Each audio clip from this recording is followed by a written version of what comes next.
오늘 경제 읽기에서 다룰 주제 살펴보겠습니다. 오늘부터 단계적 일상 회복이 시작됩니다. 그동안 사회적 거리두기와 영업 제한으로 타격을 받았던 자영업자들의 매출 회복이 기대되는 가운데 정부 또한 소비 쿠폰 사업 재개와 코리아 세일 페스타 개막으로 내수 회복을 기대하고 있는데요.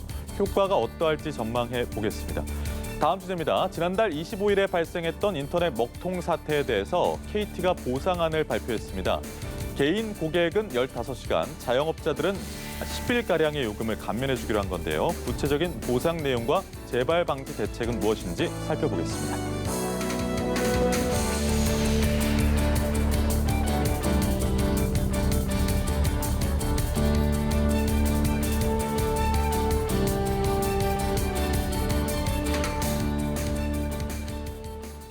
네, 김대호의 경제 읽기 김대호 박사와 함께하겠습니다. 어서 오세요. 안녕하세요. 네, 반갑습니다.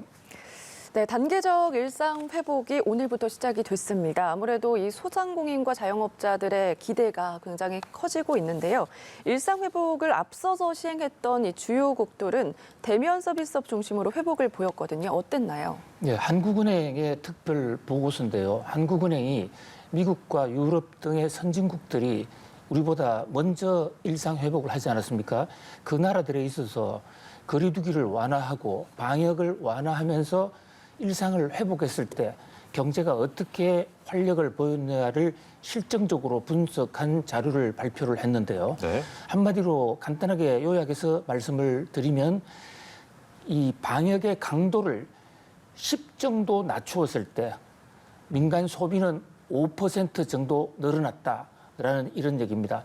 이런 선진국의 추세로 미루어 봤을 때 우리나라의 이번 방역 완화 단계는 상당히 그 완화의 폭이 크기 때문에 민간 소비 증가 폭이 상당히 크지 않을까 생각되고요. 특히 지금 우리나라 경제는 수출이라든지 투자 이런 면에서는 상당히 좋습니다. 그래서 현재까지도 지금 4% 정도의 성장률을 달성해 가고 있는데 딱 한 가지 문제가 소비였습니다. 소비가 3분기 마이너스로 돌아섰거든요.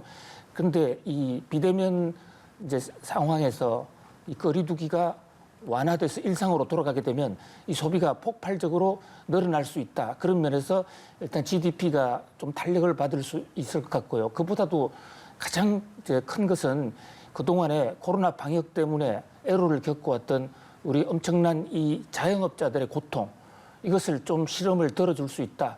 그런 면에서 정말 이 코로나가 터진 지 지금 우리가 코로나 방역 체계에 들어간 지가 650일 정도가 되는데 정말 모처럼 만에 그 단비 같은 소식이 경제계에 왔다 이렇게 볼 수가 있겠습니다. 그러니까 박사님 말씀하신 것 중에 방역 수준이 10포인트 정도 내려갈 경우에 5%의 소비가 오른다고 하셨는데 10포인트 정도가 내려간다는 게 이제 시청자분들께서는 이해하기 힘드실 것 같아서 제가 좀 부연을 해드리면 지난 7월에 4차 대유행 당시에 사회적 거리두기 4단계 격상으로 방역 수준이 8.8포인트 올라갔다라고 분석이 또 됐더라고요. 그러니까 그렇습니다. 예. 10포인트 정도 내려가면 예.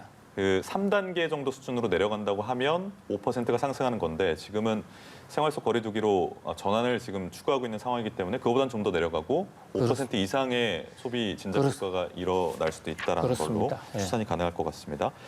소비 쿠폰하고 신용카드 캐시백도 활발하게 뭐 이렇게 운영이 되잖아요. 어느 종목에서 사용할 수가 있는 겁니까? 예, 우선 신용카드 캐시백은 10월 달부터 시작이 됐죠. 예. 그래서 특별한 대기업이나 백화점을 제외한 대부분의 민간 상점, 전통 상점에서 자신이 4월 달부터 6월 달까지 썼던 평균 금액보다 3%를 더 많이 썼으면 그 넘어간 금액의 10%를 월간 10만 원의 한도에서까지 보조를 해주는 예. 그런 방식이거든요.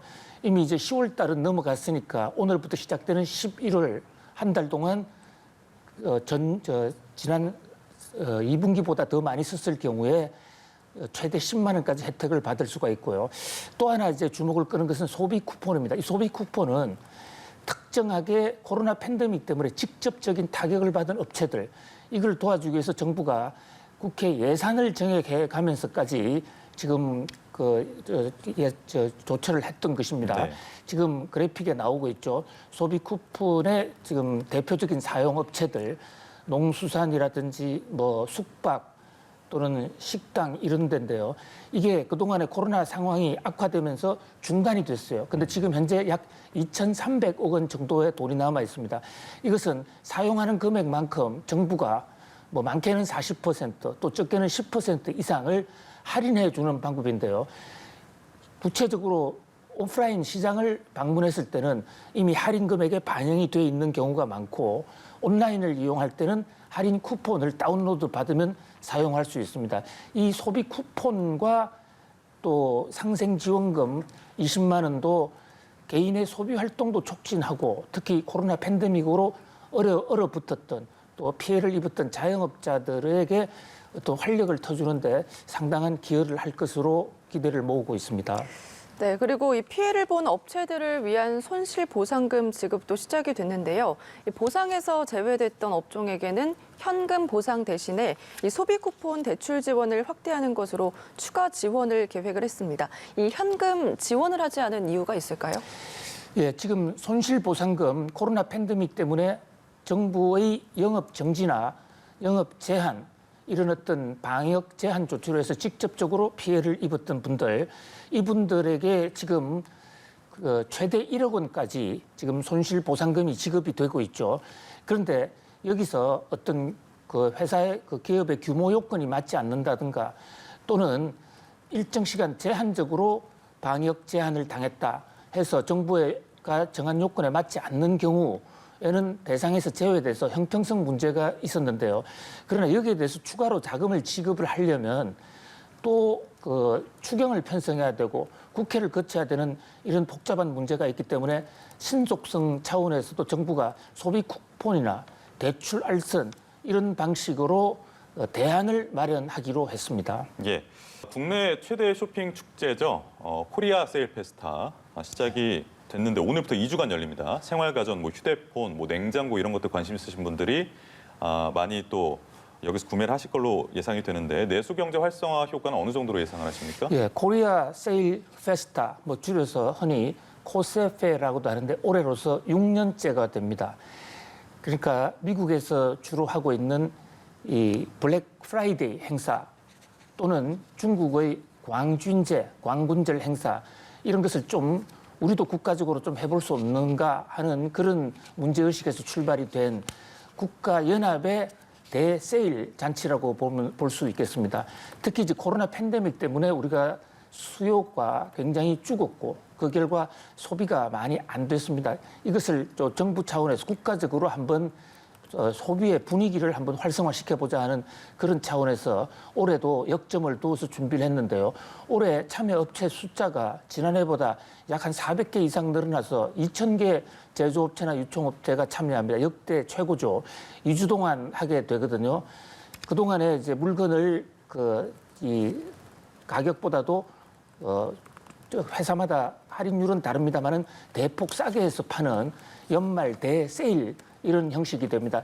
이것은 재고를 해소할 수 있다는 기업체 입장에서는 판매에 유통 물꼬를 태워준다는 그런 장점이 있고요. 예. 또 일반 국민들 입장에서는 그동안 억눌렸던 코로나로 인해서 제대로 하지 못했던 소비를 촉진하면서 평소에 원했던 물건을 살 수 있는 그런 기회를 제공한다. 그런 점에서 앞으로의 이제 보름간 진행이 되는데요. 소비 촉진에 상당한 도움이 될 것으로 기대를 모으고 있습니다. 네, 일상 회복에 또 맞춰서 정부에서는 경제 성장을 위한 물가 안정 대책들이 나오고 있는데, 오히려 이런 안정 대책들이 물가를 높일 수 있다, 그런 우려의 목소리도 나오고 있거든요. 그렇습니다. 지금 코로나 팬데믹 이제 일상 회복으로 돌아가면서 소비 촉진 정책을 정부가 강력하게 펴는 것은 일단은 그동안에 코로나 팬데믹으로 억눌렸던 소비도 촉진하고 특히 자영업자들의 피해를 보전해주고자 하는데 역점을 크게 두고 있거든요. 그러나 이제 거시경제 지표 면에서 보면 지금 이제 이 상황에 특히 소비 쿠폰 같은 거를 풀면 그것은 바로 통화량 증가로 연결이 됩니다. 한국은행은 금리를 인상해서 통화량을 줄여서 그렇듯 물가 안정을 기하고자 하는 그런 관점에서 보면 좀 정책의 엇박자적인 측면이 없지는 않아 있습니다. 지금 우리 경제에서 거시경제 지표에서 가장 중요한 대목, 가장 흔들리고 가장 지금 취약한 부분이 물가거든요. 예. 물가가 지금 올해 이런 식으로 하면 3%를 돌파할 수 있다. 물론 현재 상황에서 나라 경제를 뭐 근본부터 흔드는 문제까지는 아니지만 그러나 미래에 우리가 잠재 성장을 하는데 상당히 지금 복병이 되고 있어요. 그런 면에서 좀 과도한 소비가 물가에 부담을 주는 이 대목은 우리가 같이 경계를 해 나가야 될 것으로 보입니다. 네. 알겠습니다. 다음 주제로 좀 넘어가 볼게요. KT가 인터넷 먹통 사태에 대한 보상안을 마련을 했는데 이 보상안 먼저 어떻게 발표가 됐는지 살펴볼까요? 이제 KT가 일주일 만에 그러니까 네트워크 마비 사태가 일어난 지 꼭 일주일 만에 오늘 보상안을 발표를 했습니다. 이제 결론부터 말씀을 드리면 개인은 KT 가입자들 개인은 뭐 평균적으로 한 1,000원 정도, 그다음에 소상공인의 경우는 7,000원에서 8,000원 정도의 보상금을 어떤 조건에 관계없이 얼마나 손실을 입었느냐 관계없이 모든 회원사를 기준으로 주기로 했습니다. 그 계산 근거는 지금 그래픽에 나오는 대로 장애 시간이 1시간 한 25분 정도 되지 않았습니까? 89분. 네네네. 정확하게 89분인데요. 89분에 10배를 적용해서 15시간어치를 주겠다 이런데 현재 지금 5만 원짜리 월 정액 가입자의 경우에 이 15시간을 금액으로 환산하면 한 1,000원 정도 된다 이런 계산이 나오고요. 소상공인들 같은 경우는 이제 10일치 요금을 감면을 해주는데 이것도 소상공인들의 가입 규모에 따라서 차이는 있습니다만 네. 평균 7,000원에서 8,000원 된다. 이것이 보상의 내용입니다. 예. 네, 그렇군요. 이 약관에 대한 문제 지적도 많았잖아요. 지금 약관과 상관없이 그런 대책을 발표한 건데 그렇다면 앞으로 그 약관에 대한 수정 방향은 어떤지도 한번 살펴주세요. 그렇습니다. 이번 보상은 그야말로 도덕적으로 또는 어떤 구제 보상책으로 규정에 없는 것을 이 한국통신이라는 곳에서 소비자들에게 어떤 그 선의로 도와주는 것이죠. 배상 규정은 지금 소비자 약관에 있습니다만 약관에서는 3시간 이상 사고가 났을 때만 일단 그 배상을 시작할 수 있도록 돼 있어요. 네. 또 한 달에 뭐 6시간 이상을 누적적으로 해야 된다는 그런 조항이 있는데 바로 이 조항 때문에 지금 많은 문제가 되고 있습니다. 왜냐하면 통신장애라는 경우는 1분 1초가 장애가 됐다 하더라도 피해가 커질 수도 있고 또 3시간 이상 계속 연결되는 통신장애가 잘 없기 때문에 네. 그런 점에서 이러한 지금 현재 우리나라 통신회사들의 3시간 규정, 연속 3시간 이상의 장애가 있어야만 배상을 한다는 규정 자체는 현실을 매우 무시한 것이다. 또 그렇게 요건을 3시간을 충족했다 하더라도 8배, 그러니까 가입 요금의 8배 정도거든요. 근데 실제로 경우에 따라서는 이 가입 요금과 관련 없이 엄청난 손해를 볼 수도 있어요. 예. 이번 KT 사고의 경우에도 개인의 경우에 내가 그 당시에 주식 매도 주문을 했는데 팔지 못했다라든지 네. 또는 강의가 중단됐다 이런 게 있거든요. 예. 이런 것에 대해서는 지금 전혀 보상할 수 없는 것입니다. 특히 이번에 보상 규모에 대해서도 KT 측으로는 나름대로 최선을 다한 것으로 보입니다만은 개인에게 1,000원 그리고 소상공인에게 7,000원에서 8,000원 이것을 보상하는 것이 과연 만족이 될지 이것은 네. 좀 두고 볼 일이 아닌가 이런 생각을 해봅니다. 네. 그러니까 방금 말씀해 주신 그 부분 때문에 뭐 자영업자나 소상공인이나 개인이나 뭐 주식 투자하시는 분들 같은 경우는 이것 때문에 손해를 굉장히 많이 봤다라는 말씀하고 계셔가지고 볼멘 소리도 나오고 있는 상황인데 KT가 앞으로 국민 신뢰를 좀 회복하려면 어떻게 해야 될까요? 예, 지금 우선 지금 말씀 주신 대로 그 보상이나 배상의 기준을 좀 더 현실화할 필요가 있고요. 또 하나 이번에 보상 문제도 일단 행정적으로 이번 조처는 전국적인 통신 대란이기 때문에 1차적으로 개인의 경우에는 1,000원 그리고 소상공인의 경우는 7,000원, 8,000원을 보상하기로 했습니다만은 이와는 별도로 어떤 개인적으로 큰 피해를 받은 경우에 신고센터를 좀 받아서 어떤 적절한 그 이유가 소명이 된다면 네. 정말로 억울하게 KT 인터넷 장애로 해서 뜻하지 않은 손해를 입었다. 이 경우에는 좀 추가 보상을 해줄 필요도 있지 않느냐 이런 생각이 들고요. 그 밖에도 이제 그 KT가 그동안에 주장해왔던 탈통신 정책 이 대목도 좀 손을 볼 필요가 있을 것으로 보입니다. 아무리 다른 분야의 영업이익을 많이 낸다 하더라도 KT는 국가기관 통신사고 통신으로서 국민 서비스를 제대로 하지 않는 다음에 다른 부가 사업을 아무리 잘한들 그건 소용이 없다. 그런 면에서 통신 부분에 대해서 집중적으로 육성해서 이런 사고가 일어나지 않도록 또 시스템을 전선화시키고 지금 5G 같은 경우에 보면 속도가 돈은 많이 받고 있는데 속도가 5G 속도가 안 나고 있거든요. 맞습니다. 예. 이런 문제들에 대해서도 좀 소비자 신뢰를 회복할 수 있는 획기적이고 근본적인 대책을 좀 마련해야 될 그런 상황으로 보입니다. 네, 알겠습니다. 오늘 여기까지 들어보도록 하겠습니다. 김대우의 경제일기 김대우 박사와 함께했습니다. 고맙습니다. 감사합니다.